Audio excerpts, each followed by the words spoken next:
ഇതുവരെ ദൈവം ചെയ്ത അത്ഭുതങ്ങൾ ഓർത്തിടുക. പ്രശ്നങ്ങളെ വർണ്ണിക്കേണ്ട, ദൈവശക്തിയെ വർണ്ണിക്കാം.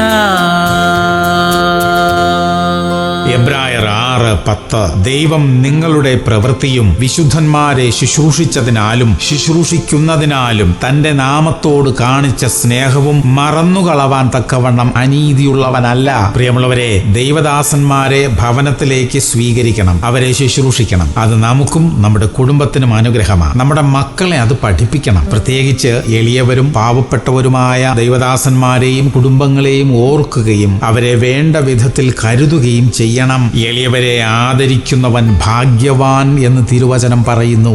ആ ഭാഗ്യം നമ്മുടെ കുടുംബങ്ങളിൽ ഉണ്ടാകട്ടെ. പ്രാർത്ഥിക്കാം. സ്വർഗീയ പിതാവേ, വിശുദ്ധന്മാരെ ഇനിയും ശുശ്രൂഷിക്കുവാൻ ഞങ്ങൾക്ക് കൃപയും അവസരവും തരണമേ. എളിയവരെ ആദരിക്കാനും അത് മുഖാന്തരമുള്ള എല്ലാ അനുഗ്രഹങ്ങളും പ്രാപിക്കുവാനും ഞങ്ങളെ സഹായിക്കണം അപ്പാ. യേശു ക്രിസ്തുവിന്റെ നാമത്തിൽ തന്നെ. ആമേൻ, ആമേൻ, ആമേൻ.